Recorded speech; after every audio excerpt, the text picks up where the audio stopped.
Hello, Tanzania, and welcome back to another episode with your favorite yappers. I am Joanne Muita, together here with Hey everyone, I'm Lucinda. and our very special guest, Jafari Mangachi. a founder and pioneer in tourist experiences and solar. So let's get started right away. All right, so that was a nice intro. You're doing good for trying. yourself. Thank you, guys. Very proud of you.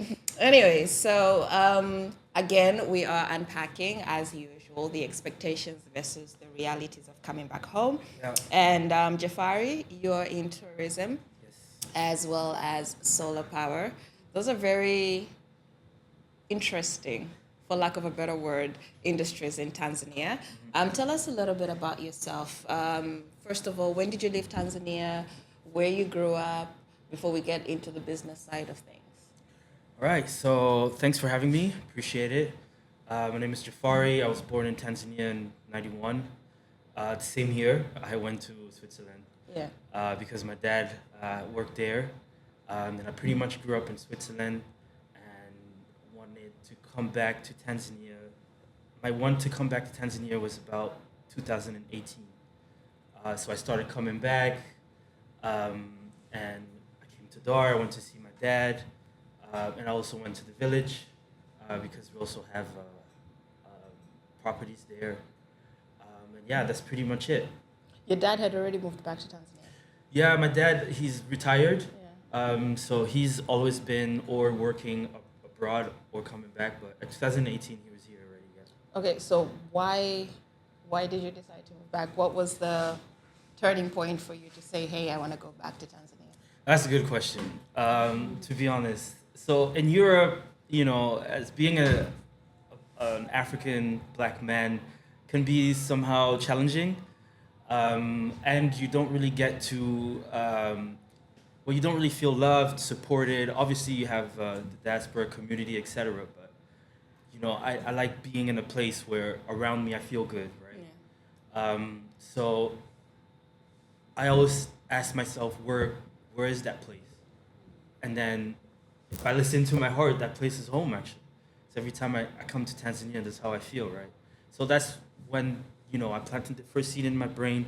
I'm like, hey, I should probably go back to Tanzania. And now I'm, making sure that, I'm putting water into that, seed. And this is how I am today. Okay, so from the way you're explaining, Yeah. I would guess that initially you just used to come for like holidays and you basically get like glimpses of Tanzania over Exactly. short periods of time. Yeah. So once you decided that you want to come back home, that meant longer stays in Tanzania. So what surprised you most about coming back? Well, the love, first of all, I feel good here, just Yeah. to keep on going with what I was saying before. And then what surprised me most is also, how it's like a disorganized but organized vibe over here. I'm not sure if you know what I mean. Controlled chaos. Yeah, controlled chaos, Yeah. exactly. So that surprised me the most. Okay. I mean, when you say controlled chaos, what do you mean? I mean, like, just getting out from the airport, you have like 90 people asking you, hey, can I take you somewhere? Whereas in Europe, it's like, you have a designated area, and then it's so civilized in that sense where it's one person at a time, and then you take your means of transport and you go away. So that's just one of many examples, for example. You know All what I right, so mean? that was what you meant. What were your expectations when you came back? Like as you were preparing rather to come back, what were you expecting to find? How were you expecting life to be like? What were your, let's say, top 5 expectations as you came back? Well, to be honest, I didn't really have any expectations. I know it's kind of weird, but it's like I just wanted to go with the flow.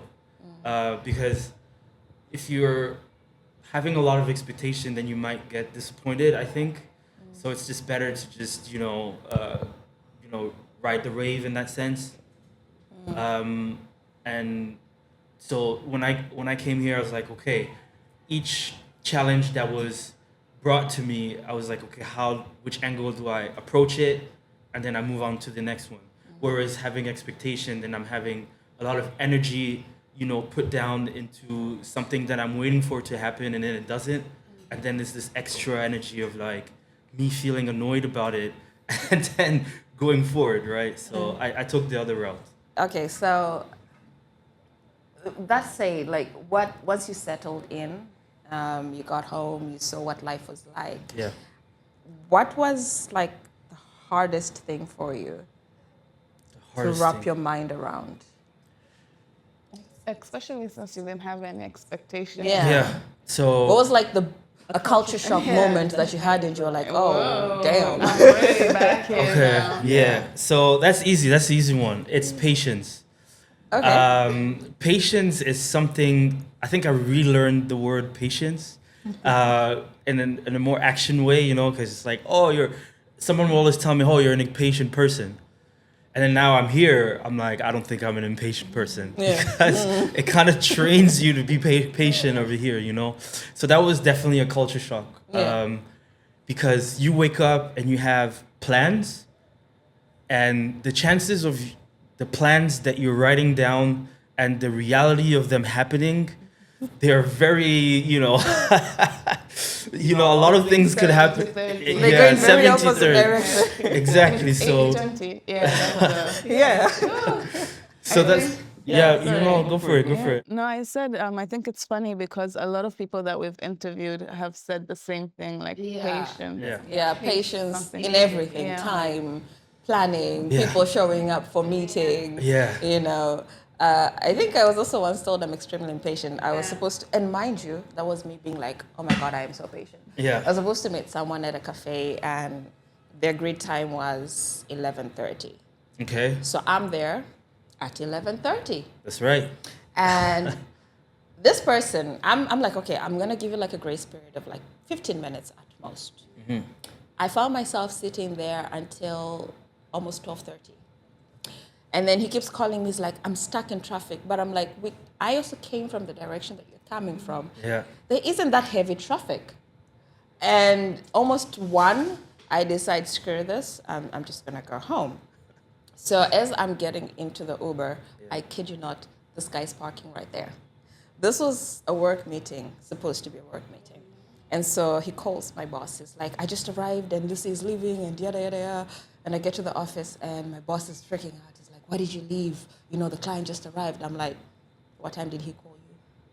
Yeah. And he checks his time. He's like, at 1. I'm like, what time were we supposed to meet? And then even he looks at me, he's like, yeah, sorry about that. But in Tanzania, you need to be patient. You need to be this. I'm like, I was patient. That was 2 hours, man. What? 2 hours? So yeah, patience, there's a way. And the funny thing is, Dar es Salaam, yes, it teaches you to be patient. Yeah. Zanzibar is a whole other ball game. Really? Oh, you haven't experienced that? I mean, like I haven't experienced Zanzibar like how I'm experienced Dar es Salaam. So Maybe because you do more touristy. Exactly. Yeah, because I went for a conference. Well, I shouldn't put it in air quotes because it was actually a conference. It was actually a conference. So I'm sorry, it should not be in air quotes. But I did go for a conference. That was shady. That was so shady. I'm sorry, guys. All good. Forgive me. Yes, I went for a conference, and I remember on the itinerary, the conference schedule, day 1 we were supposed to start at 9:30. I get there 9:30. There's like 5 people. Oh wow. And then they're all looking for food, and I'm like, what's going on? So one of the organizers, he's been in Zanzibar for a while. They're the ones who invited me. It's like, Zanzibar is pretty laid back, so just relax. I kid you not, we started at 11. So what you're telling me is even And by worse. 11, that is like the few handful people that Yeah. were there. Most people actually started arriving towards lunch, after lunch. Damn. That's crazy. And I thought this is like maybe day 1, people are coming onto the island, settling in, So no, that was the entire conference. Wow. Yeah. So that was my first shock about Zanzibar. And then ever since that, I was like, I actually like it. I've become that tardy person, in Zanzibar. Mostly Yeah. in Zanzibar, if somebody tells me be there at 8 o'clock, I know that means 9 or 9:30. Okay, so now you're like It's bad, It's bad. It makes it difficult. Like when I go out and then I have to be on time for everything because there's a way it conditions you, and you forget that out there, not everybody operates like that. That's right. Yeah. So patience has become a very big highlight for every person we've sat down with so far. Yeah, and also you see your week differently. So your most important things takes your whole day to do pretty much. Yeah. So it's like for example, today to be here, like I cleared all my schedule just to be here. Yeah. Because I can't add on another meeting later on because you never know. You never know. Yeah. You really never know. Right. But like, I mean, those are like the nuances that make up our society, right? Yeah. What was one thing that made you really, really proud to be Tanzanian? What's one thing that made me proud to be Tanzanian is I know where my family tree comes from. Now that is gonna sound crazy for some people, but I know my ethnicity and I know my family history, and I'm so proud to know that and how and why I am a Tanzanian today. It all makes sense. And when I speak with my other African brothers or African sisters, there's just sometimes where they don't know where their identity started, and they have to take like, DNA tests and etc. And for me, it's all laid out. Yeah. And I feel like when I speak to other Tanzanians, they also know where their family tree, where they come from, and etc. Yeah. So just by knowing that makes me super proud to be Tanzanian. What about your language? How good is your Kiswahili? Out of 10, I'll probably say 0.9. No, Yeah. I had no hope. I was expecting at least a 4 or 5. No. This is real. 0.1. I ain't come here to. We listen, we don't judge. Maybe just a little bit. We judge a little bit. 0.5. But can you understand well? Yeah, I can understand. My understanding game is probably a 6 out of 10. Okay. So it's just expressing myself. So how does that work out for you when you're out and about? Yeah. I mean, it's just like I was watching your old episodes as well, like sometimes when you start talking, a person's like can depict that you're not from here and etc. So imagine that, but times 10 pretty much. So that's one thing. But at the same time, as I said before, I just ride the wave, I'm just like, hey, I'm here to get whatever I'm trying to get, and no matter what, I'm gonna go through it. Yeah. I'm gonna take on the judgy part. I'm gonna take on the person saying, this guy doesn't even speak Swahili, man. Are you really Tanzanian? It sounds like you're Congolese. I don't mind. Like, okay, are we done? All right, so this is what I'm here for. How do you do your shopping? Do you do your shopping like in supermarkets? Do you ever venture into flea markets? No. Flea markets, that's when I go and see my dad.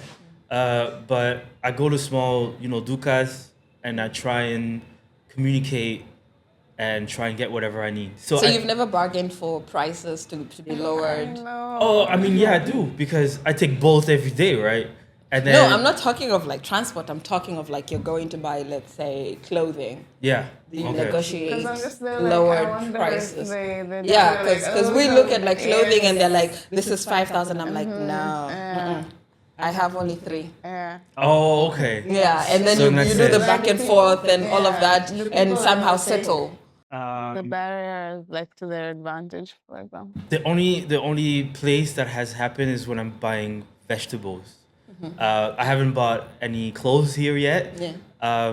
But when it comes to vegetables, like, hey, this tomato is 500 shillings, and I'm like, actually it's 2, and then we're talking and we're just, going back and forth, and then, but I'm doing this with my dad, who's kind of looking at me and judging me at the same time as well, and just laughing.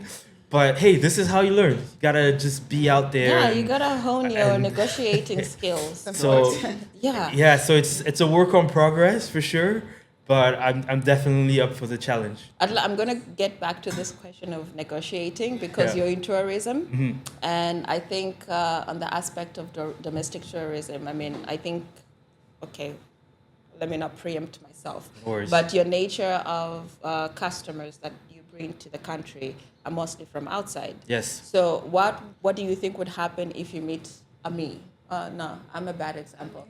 A him. If you meet a him, Yeah. he always catches strays because he always does that to me on video. Yeah, so if you meet a him Yeah. and he wants to, let's say, go to Zanzibar, and he's negotiating lowered prices, how would you go about that? Because he's speaking Kiswahili and you're like, these are my rates. And Yeah. he's like, no, but like I can We're afford to not pay this. domestic Can we do friendly, this? yeah. Yeah. So I think maybe like on the side of domestic tourism, people tend to negotiate prices. So how do you think you'd go about that? Because I think for a lot of people doing domestic tourism, you have to consider that people would want to negotiate, people would want to bargain. They are not really of the mindset that I'm going to pay whatever this guy is asking for, just so I can get this experience. You know, most people will be like, this is my home country. I just want to see 1, 2, 3. And I don't think it's that expensive, you know, and all of that. So how would you go about negotiating considering, you know, the language challenges? So what I would do is, I always show them the European price, like how much things cost, and then I tell them, hey, but you're Tanzanian, and there's a different price for that. So that is like a first approach of saying like, okay, because I'm Tanzanian, the price goes down. So that's like my first point. And then the second point is the service that I'm providing is above what one could expect. So maybe you're paying 15 or 20% more, but your experience is what you're also paying for. And third of all, if this person doesn't get it, then they can go and see elsewhere. Like, I don't mind because I know how my product is. All right, so I've kind of preempted your business. Tell us about what you do. Tell us about your business. Kilavo Experience. Yeah. So Kilavo Experience is, we do everything with, so we're in the tourism industry and we do everything with safaris, so your big Ngorongoro, Serengeti, etc. We do everything with Zanzibar as well. So all the excursions, etc. Create packages as well for people that like, going on the water. So we're partnered with a catamaran company as well. We do Mafia Island. I just came back from a partner hotel there last week. And then we do personalized as well. And the goal is really to promote local tourism, so that people really experience Tanzania, and like when they leave from Tanzania, they say, okay, I understand this country, and I understand the culture and etc. And not just like, hey, I'm on the beach, I'm taking pictures, and then I'm going back home. So that's why I gotta make sure that I'm targeting the right people that are coming as well. So if you just want to take picture and pay a low price, then you should probably go and see other people, you know. You're also in solar. What is that about? So in the solar industry, I'm a managing director for Power-Blox. So Power-Blox is a Swiss company, and what they do is they do solar kits for rural areas. So this is for entrepreneurs in the rural side of the country, and they want to create a business like a charging station, for example, and they can make money off while selling electricity to people that want to charge their phones. So that's one thing. We do residential kits as well, and commercial kits with depending your power usage of on a monthly base. Now, setting up a business in Tanzania, I think even for those who are already here, it's a little bit of a process. Yeah. What has it been like for you setting your businesses up here? So there's a lot of rules that you need to understand. So if you're setting up a business in Tanzania, pretty much you need to be having, like I work with a consulting firm, so they take care of all the legal approach, etc. But I'm also learning on the way, and pretty much the more qualified is your firm, the more they'll help you in navigating through the system in Tanzania. It's a system that is complex, but it's doable because businesses work here. There's other international companies that are implemented here. So it's for me the biggest challenge is just to understand how setting up a business is in Tanzania versus in Kenya or Uganda, in other countries, and then how Tanzania operates in that sense. How do you think returning residents and those that are looking to set up businesses, how do you think they can go about finding the right support Yeah. to set up? Because I don't think it will be easy to just come and Yeah. start from scratch. You need to know how to go about, or you actually won't know how to go about. So Yeah. how do you think we have opportunities or networks that support those coming back to find the support they need as they're setting up? For example, like if so to answer your question, knowledge is power.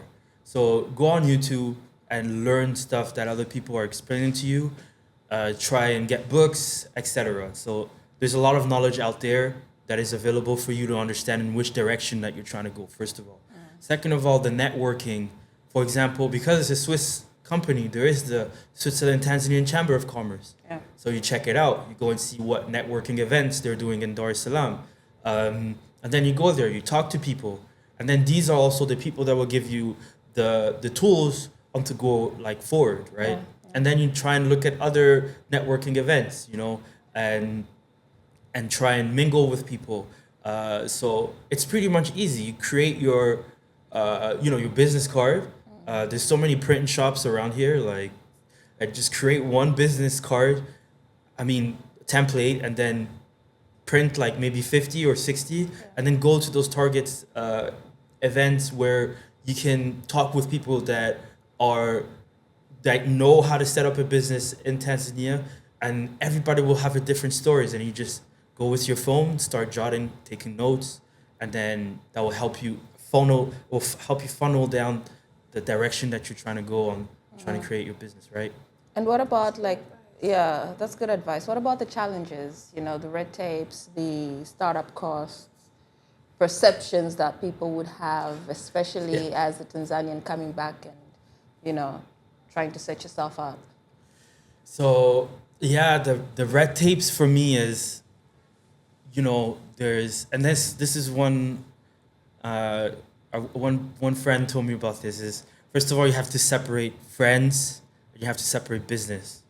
And because Tanzania is a friendly country, Yeah. it's kind of hard to depict that. You don't know if someone has good interest in you or bad interest. Yeah. So first of all, for me, that's the red line that you have to create. Like, what are we doing? What are we talking about? Is this person just letting me, like, opening the door for me because it's nice, or he's opening the door for me because he wants something from me, right? So that's one thing. And then I think it's pretty much what I said before. Just have to be,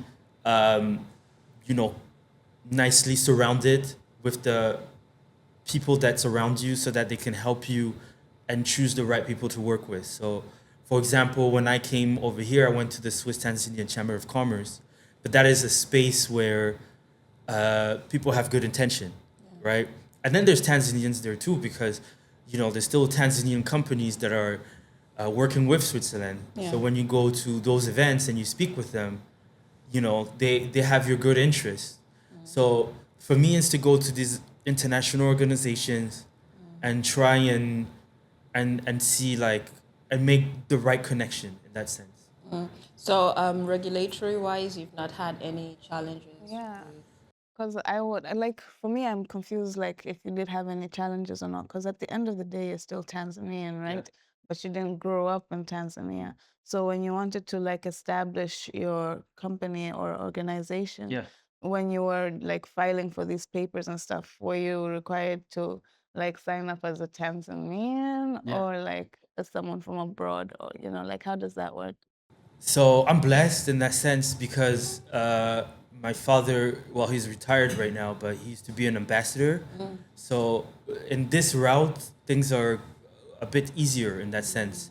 So even the connections that you have to create a company, then you have the right people around you directly, right? Because they know that if they're trying to, bring you in the wrong direction, consequences might be higher, in that sense. So one thing that I will advise a lot of people is get connected. Know like powerful people in Tanzania. Know people from political parties. Know people that work in the government. Know people that, etc. Because that will also help you to navigate through all of these things, right? And move the process faster. And move the process prices. Yeah. Yeah. In tourism, I think this is a business that is quickly becoming saturated. Yeah. But what are opportunities that you see for the sector, especially for young people like yourself? One thing that, because I had this conversation as well with Tanzanian from the diaspora, and we go back and forth with our ideas, and sometimes I agree with him, sometimes I don't. But what he did is he was like, you know what, I'm gonna be the one presenting, the sites to people instead of a local doing it. But he's local as well, so that means because of his international experience, like he is different than the locals already, because his English is better, and so like tourists are more relatable to him, and that's an opportunity that he can do. And then the other people that are in that sector as well, and who are like presenting places as well, they learn so much foreign languages, which is insane. Like I was talking with one of my partners, and he knows how to speak Italian. Yeah. And never been out of Tanzania. So, and that person is hustling every single day, like just showing sightseeing in Zanzibar, speaking Italian. So that's the opportunity, because now the Italians, when they come here and they're speaking to that person, they're like, first of all, they're amazed.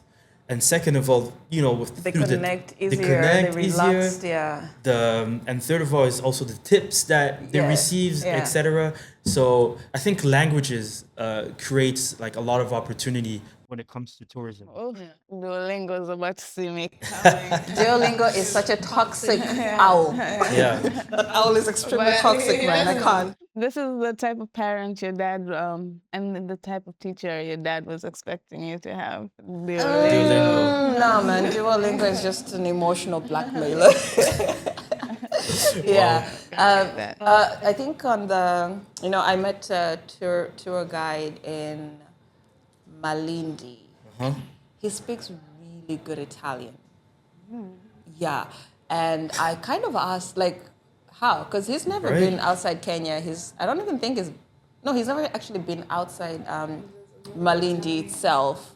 Yeah, so he gave me this history about the Italians having had a city in Malindi. I'd be lying. I'm not very good at history, so please forgive me if I'm not getting this right. I'm not a historian. I hated the subject.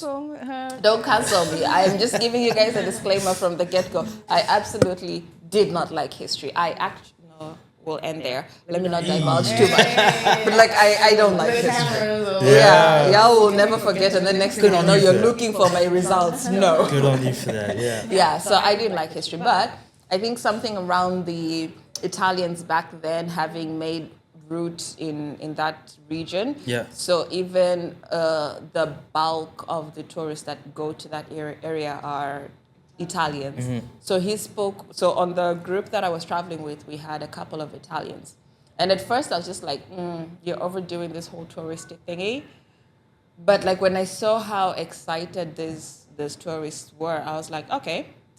I mean, I'm a tourist as well. I can respect that. If you can give me, if you can give me that kind of experience, and I feel like I'm actually really enjoying what you're showing me, and I'm getting value for my money. Exactly. Yeah, it's a really good feeling. So on day one, I was just like, But then once I started, because I think they gave him some really cool tips better than I probably did. So because I was part of that group, Yeah. he decided to go like the extra mile, made our experience a whole lot better. I'm like, so there's perks to this thing. There are. I think I like this, you know? So There are a lot of perks. Can I just add something on that as well?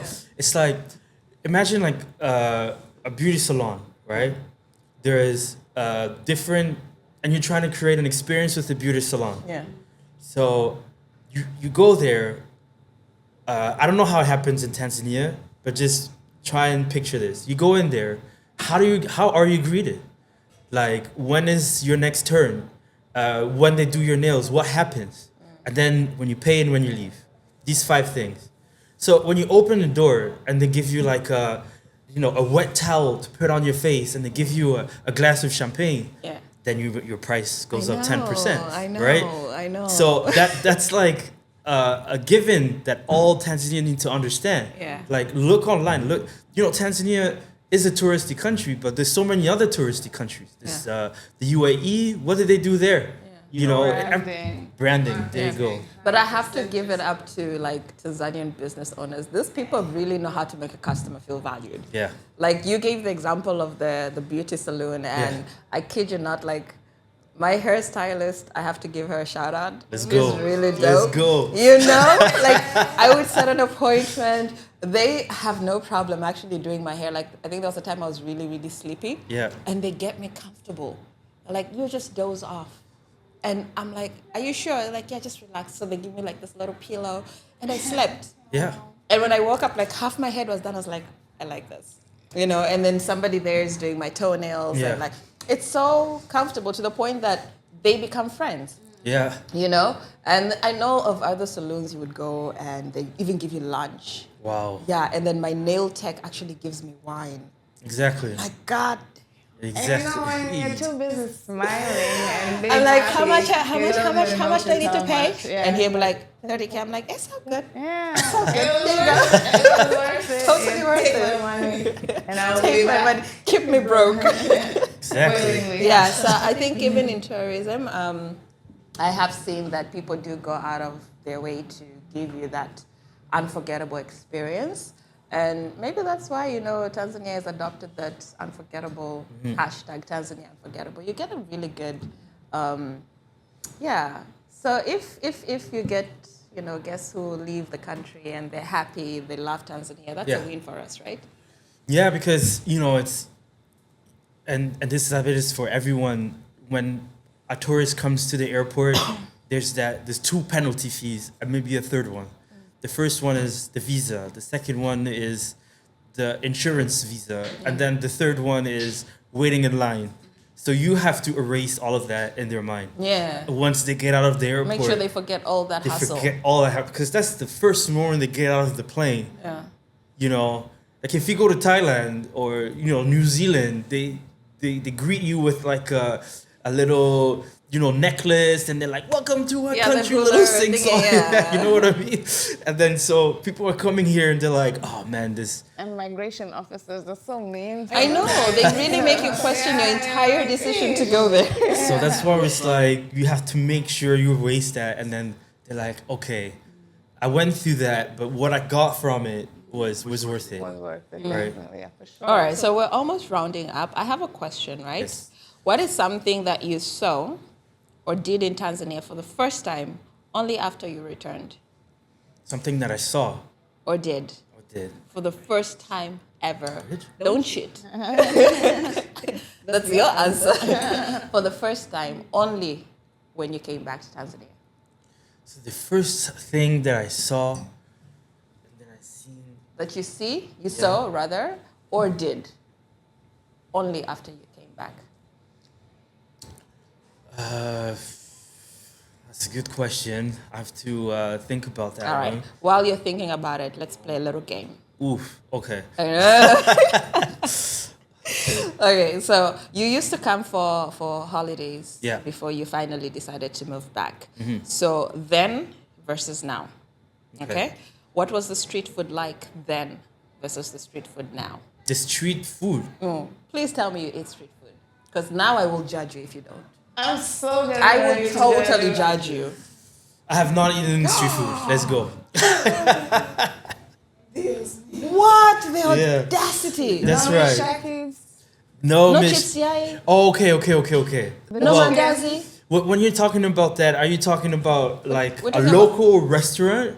Like food that you find on the street. There are chips mishkakis No, on I the haven't. streets. No. There's mamantilias. Oh my Yeah. god. Did you fall for the propaganda that maybe it might be bad for your stomach or something, or you just never tried it because you've never had the. The only street food that I've eaten is those like the corn. You know? That is street food. Okay. Okay? So I somehow in the that's the only thing though. Oh my god. Yeah, I go to restaurants. I sit down and ask for that. You But hey, have to. You have to. Yeah. Yeah, well, You have know, to give your guests the local food experience. Yeah, and you're in tourism. Like you Oh also my need to god. be more You've cleared your day adventurous. for today. Can I take you somewhere to have street food? Because this. with pleasure. No, this You know, cannot. I'm. That's what I'm telling you. Like I am the person that you can make fun of, so that all the other Are you people totally going to they'd be like, "Oh man, I gotta go and eat street food before I come here." Yeah. Do you So think thank you've you. made friends? Sorry? Since you've been here, do you think you've made friends that you could like go eat street food with, or maybe you're shy? No, it's So I not. haven't You do had it. have friends. The person who connected us needs Yeah. to take you for Not street that food. you do have friends. Use them I know for a wisely. fact. I know for a fact you have local friends. I do have a lot of friends, but I don't hang out with them a lot because the schedule is just so busy. But these are maybe something I have to work on with myself. Like, hey, go and experience out there, you know, They definitely have to experience it. and just do that. So, for example, there is a place in Dar that sells art. Where's that place called? Nafasi? Nafasi. Yeah, exactly. So I have one experience there that I can share, Yeah. which is kind of acceptable, so that you know I can Alright, still let's say, hear it. To redeem yourself. I know he is. Well, Let's try. Let's hear that. yeah, because it's only one. You know, it should be like 17 at least. So I am aware. We'll give you a pass. Exactly. So Depending on how good the story is. yeah, that's right. So that place in Nafasi, I get there, and I'm like, I'm hungry, right? So I'm looking around. I'm like, oh, should I go to one of those established restaurants, you know? And then I just see like a place where there's plastic, tables, and I only see people that look like me in there, but nicely dressed, you know. So maybe they're lawyers, I don't know, bankers. I'm like, I'm going there. And it's so funny because, you know, knowing that my Swahili is 0.9%, but when I go in there and, you know, I don't say anything, I'm just part of the decor, right? So it was lunchtime for these companies around, and that's where they go eat.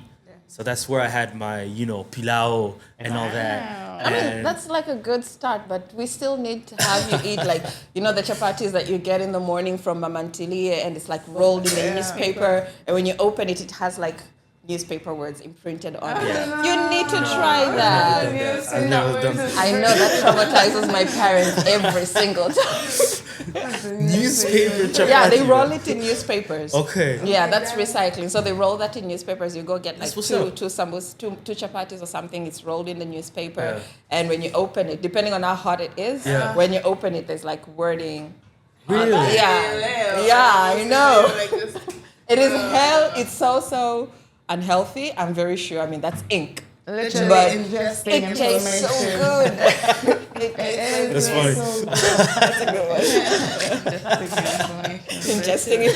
Just All right. That's okay. funny. So we need to Yeah. fix that. We need to take you for local street food because we're just guys. We can't have that. We cannot have that. All right. Now traffic. Dar traffic. So Where's that? it's as I told you, I ride the rave, and I'm like a chameleon. I adapt myself. So I even came here with a boda, you know. So it's just to say that the boda is the one that avoids traffic, right? Uh-huh. So at the family house, we do have a SUV, and when I drive it, that's why it takes a whole day to do something, by the way. But when I take a boda, I can maybe do 2 things or 3. So Dar traffic, I avoid it as much. And I take the Kigamboni ferry to go to the other side. Oh, yeah. okay. So maybe I don't eat street food, but I am waiting in that line. Okay. Sitting down, waiting for Azam or the bigger one. Yeah. Yeah, and that's working my patience, right? Yeah, working on your patience. All right. Have you been on a Dala Dala before?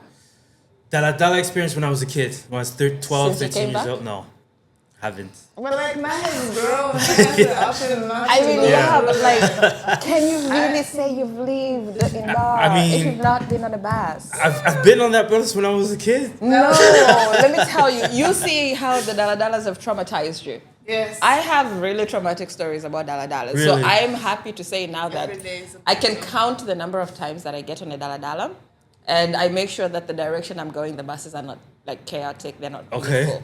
But I have had experiences with proper Dala Dalas where you're packed in like sardines. Yeah. You need to experience that. Yeah. You need to get okay, that anxiety fine. from Okay, that. Okay. And then, we can come back and have a better conversation. But do you take Dalas today still or no? I mean, not really. I do. Not You as do? much. Okay. Yeah.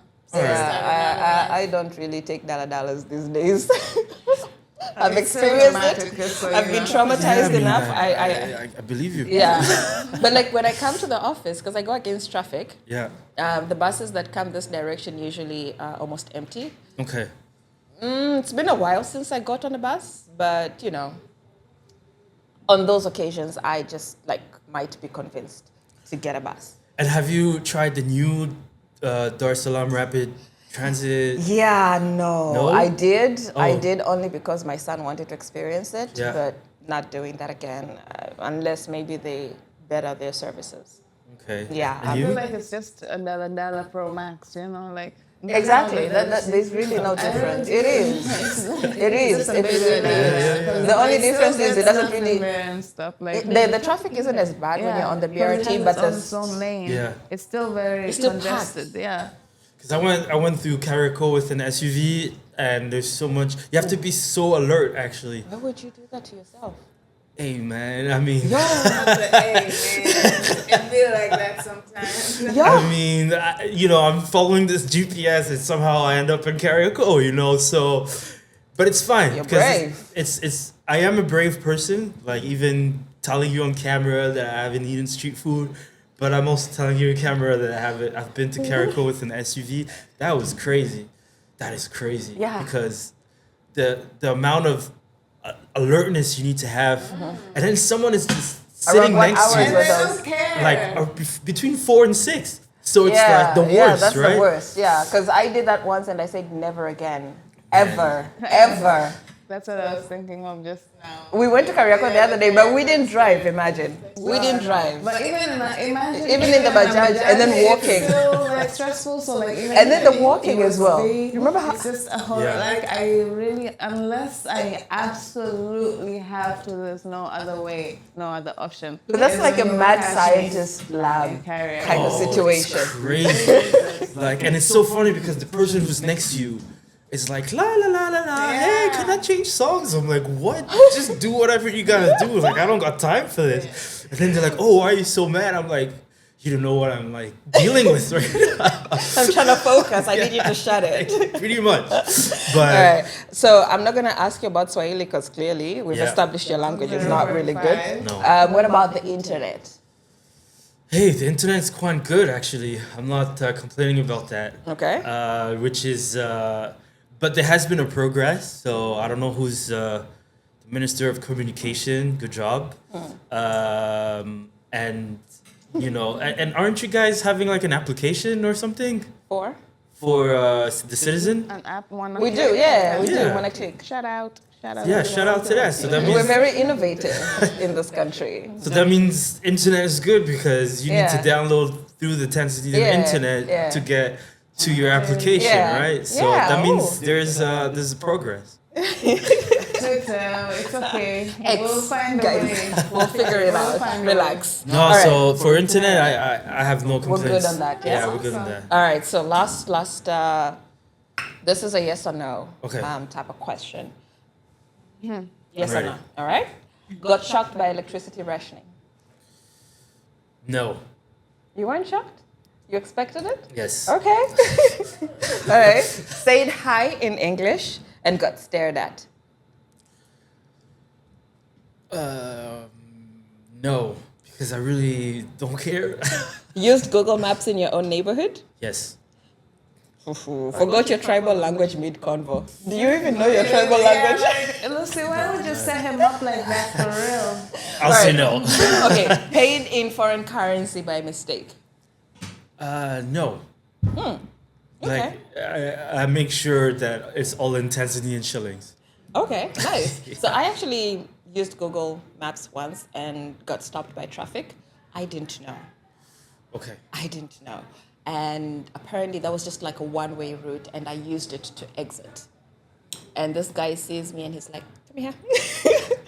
Back over here. Yeah. And I tell him, oh, by the way, that was where the English came in really handy. Because I moved, like, I did the code switching Swahili to English thing real quick. And I was Yeah. like, hi, I'm so sorry. Sikujua, I'm using Google Maps. Oh, Imenielekeza wow. kwamba I can pass here. And like, So oh my good. God, I switched up on this dude so hard. Really? It really got me out, eh? Yeah. Because it was really bad.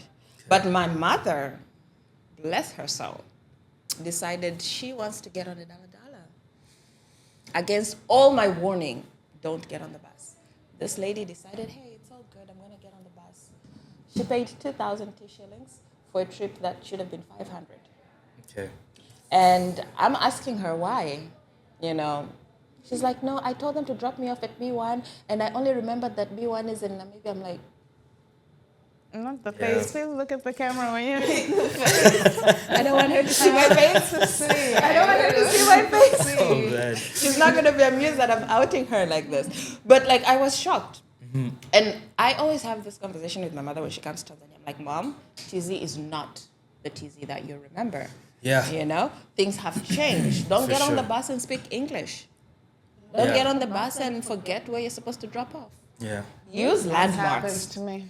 Yeah, I always Really? tell her. Yeah. No, speaking English is not really a big deal these the days. landmarks part. Yeah, the landmarks are very important because you Landmarks get are very important. with the daladalas, you really need to know the You landmarks. need to- Okay. Yeah. Anyway, You can't relate though. can you? yeah. No, So this is what I'm learning. I'm like, kind of okay. out of questions for you. All right. I'm kind of out of questions for you, Joanne. Me personally, do I have any questions for you? When was the last time you said in 2018 is when you wanted to come back to Tanzania, Yeah. right? But like, what actually sparked that desire? I know you said it's because you wanted to be around people who kind of looked like you Yeah. and stuff, because it was getting weird in Europe. Exactly. Yeah. So how long did you stay the first time, and that like what pushed you to want to come back again after like? Does that make sense? Am I Yeah. making sense? Yeah. You're making sense. So, pretty much in 2018, I came back for a whole summer, so 2 months. And that mission was really focused on my family tree. So, pretty much went to. So, I'm a Pare. I know there's a lot of funny stories about Pares, but, you know, it is what it is. And I went to Ugueno, to the village. I wanted to see what a Mangachi, what it means. You know, what does that mean to be a Mangachi? What does that mean to be like a Pare? What does that mean? So all this approach, like, I just wanted to be sure about my identity. So that was the first step. And then I went, and then COVID hit. I know. I think almost everybody sat here and said COVID. COVID is always something, yeah. And then I was in Switzerland during that time, and then I was supposed to go work in Dubai, so that kind of pushed it. But then I always wanted to come back to Tanzania with a purpose. I just didn't want to come back here and say like, "Hey, I'm back. Hey, I'm Tanzanian. It's so cool to be Tanzanian." Now It's like, accept me. you know, like now accept me. It's like, what are you doing with your knowledge? You Yeah. know, what are you doing to help the future generation? What are you doing to inspire people? You know, and therefore, that is why it took a bit of time to understand where I wanted to go. And then when I saw this opportunity of electricity, that's when I said, you know what? I think that's a good base, because even the family house, we have power cuts. In the village, we have power cuts. And even in Kigamboni right now, we have power cuts. So, and this is like slowly changing with what I'm proposing, like the solar energy solutions, to be like, okay, like electricity is life, right? Yeah. And I feel like everybody should not be bothered about like having that need, and you can do so much with it. And so that's where I kind of said, like, you know what, I want to come back and do this. But also the tourism industry, that was more for showing the Swiss people where I come from. Yeah, that's what I was gonna ask. I was Yeah. like, do you think you're coming back and like kind of identifying your roots deeper kind of inspired you to also go ahead and go down the tourist part because you want to share that story with other people and stuff and that experience? Yeah, exactly. Because, like, when I go to like travel fairs, first of all, the people who are having a stand written Tanzania on it are often Mzungus, and so I'm like, where are the Tanzanians? Themselves, yeah. So then I'll go to the Tanzanian, stand, and I'll be like, oh, what is this company, right? And then I'll see a Tanzanian there, but they actually flew in the Tanzanian so that it looks more authentic. Yeah. And I'm like, that's crazy, right? It's like someone else is selling our country out there, Yeah. So I'm like, how do I get into the gist of it? So I'm an action person. So I'm like, okay, next time I'm going to be having this. So I have the stand, and now I'm actually explaining to people where Tanzania is. So when a person looks at me, they always relate to me to like a Senegalese or Congolese or etc. So, and then there's obviously that whole migrant situation in Europe where a lot of people take the Mediterranean to pass to the other side. So they're like, oh, is your story kind of like that? And I'm like, no, like I came through with the Tanzanian mission. Like, what are you talking about? So I was like, there is no clear way or like a structure to really represent Tanzania. So let me like Be the bridge. be that bridge. Yeah. Exactly. Be that bridge with tourism so that people understand where Tanzania is. People understand that we also have Maasai's. People understand that the Kilimanjaro is actually in Tanzania, Flowers, Kenyans, you hear that? And it's like, why are we arguing about this? That's the question. And then it's like, because the Kenyans are really good with the marketing. They're there, and every aggressive. they're aggressive. And if there's a Kenyan stand, it's a Kenyan person there. Yeah. So I can't hate on the game, right? Because they're playing it well. Yeah, you just gotta beat them at it. There you go. Yeah. All right. You're good. I think you're closing for us today. Wow, what an honor and a privilege. Well then there, folks, you've heard everything that we had to yap about today. As always, I'm with my favorite yapper here, Lucy. And thank you so much for your time. Thank you for coming. Thank you for having me, and congratulations on the show, really. Thank you. Keep it up. Hongera sana. Yeah, we're gonna have to do a follow through once we've taken you for street food. Yeah, we need a part two. No problem. I feel like we need to actually. Yeah, we need to go with our guys so that they record like Jafari. Jafari takes on Daladalas. Jafari takes on. Let's go. I'll do it The with street pleasure. food. You know, we need to come back for this one. No problem. All right, so we promise, guys, is agreed. We'll bring you this one, yeah. That's what's All up. right, so yeah, like, what's the word? Like, share, and subscribe. Yeah, that. Oh, Oh, that's a mouthful. All right, guys, we're out. Bye.